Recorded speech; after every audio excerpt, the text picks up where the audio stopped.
Bienvenue pour cette nouvelle séquence des paroles de la vie éternelle avec Marc Joseph. Nous sommes aujourd'hui le 31 août 2023. 31 août 2023, encore un jour de grâce avec Jésus-Christ. Un jour de bénédiction. Un jour que nous allons vivre dans la présence de Jésus-Christ. Un jour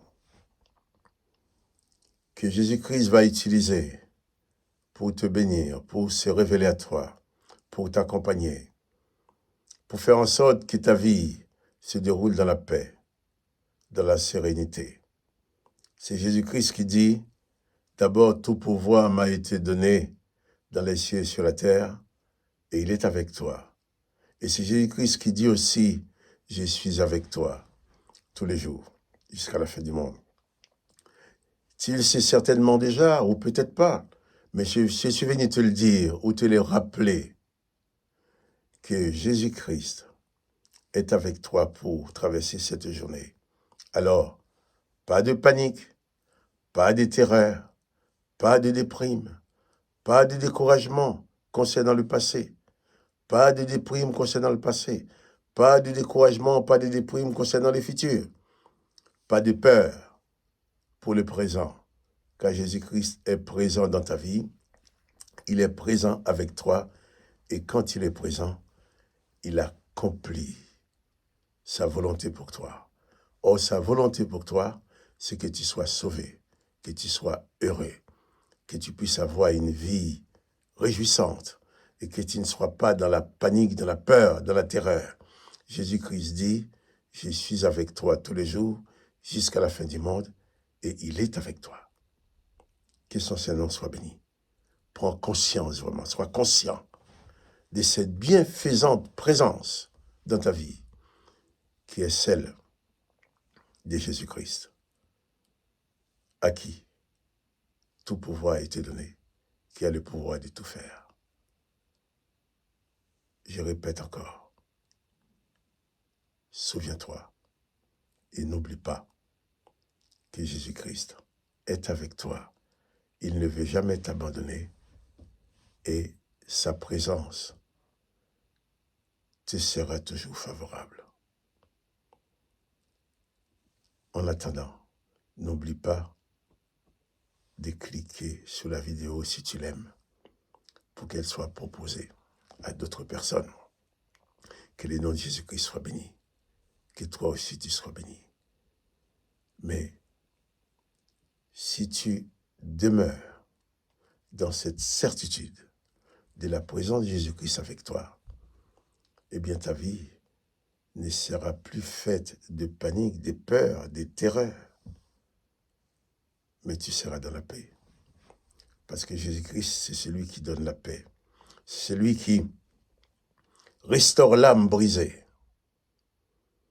Tu as mal dans ton âme, tu es en train de souffrir, il n'y a personne pour te comprendre. Jésus-Christ te comprend. Si tu ne connais pas Jésus-Christ, tu n'as jamais eu affaire avec lui, eh bien tu peux commencer aujourd'hui. Tu peux l'inviter tout simplement en disant « Jésus-Christ, viens dans ma vie ». Et si vraiment tu as du mal à le faire tout seul, tu as besoin de l'aide, viens vers moi. Tu peux m'écrire à travers de la vidéo, ou du moins, tu me téléphones. Et je te donne mon téléphone 06 85 10 15 36. Vous appelez Marc Joseph au 06 85 10 15 36. Et je ferai tout pour t'aider. Je ferai tout pour t'aider à t'en sortir. Avec la parole de Christ. Que le nom de Jésus-Christ soit béni. Et que toi aussi, tu sois béni. Je vais continuer la lecture.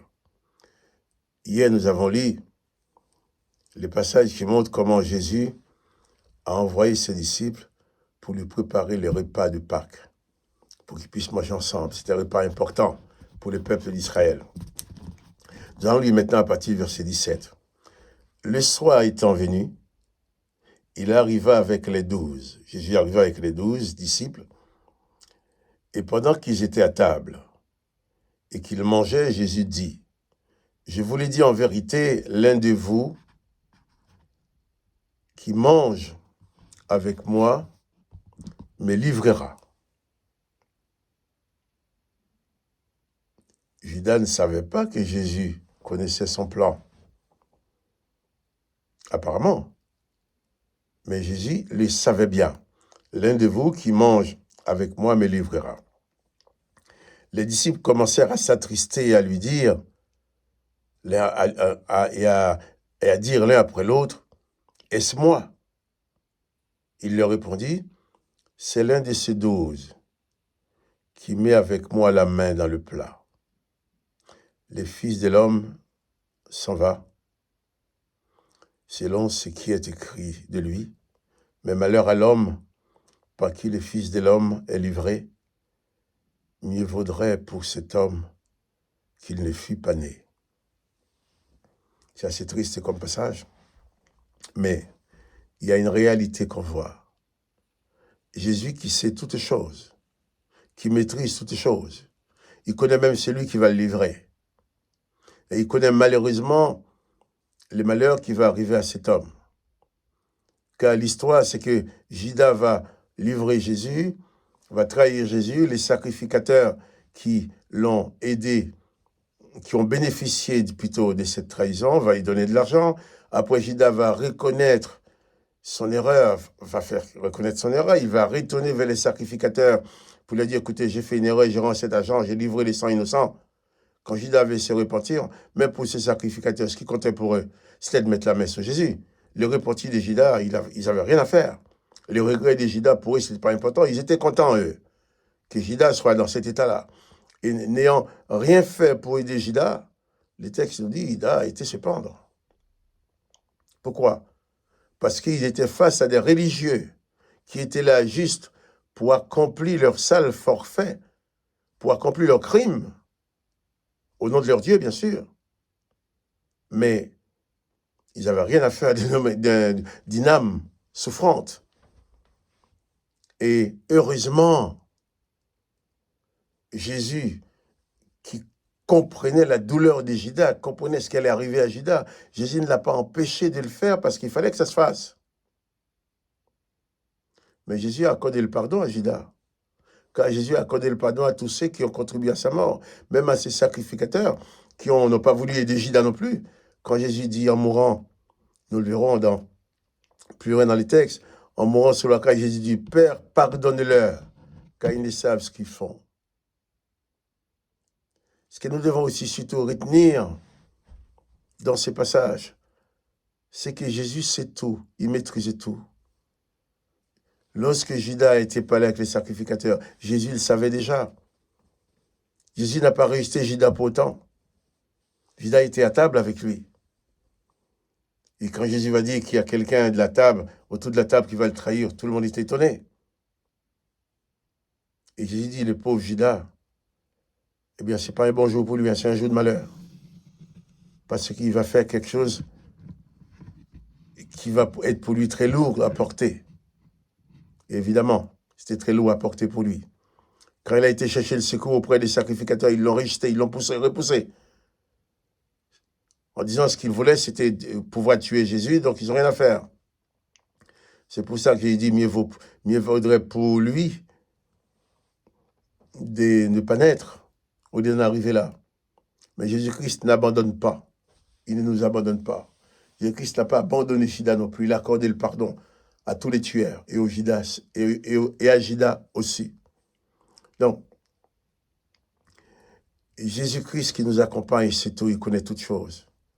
Les pensées de ton cœur, que tu n'oses dire à personne, Jésus-Christ les maîtrise parfaitement. Il les connaît.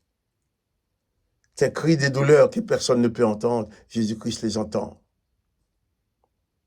Ces choses dans ton cœur que tu ne peux livrer à personne, Jésus-Christ les connaît. Il est dans le secret de ton cœur et de ton âme pour gérer ces choses avec toi. Et c'est lui qui te dit, je suis avec toi tous les jours jusqu'à la fin du monde.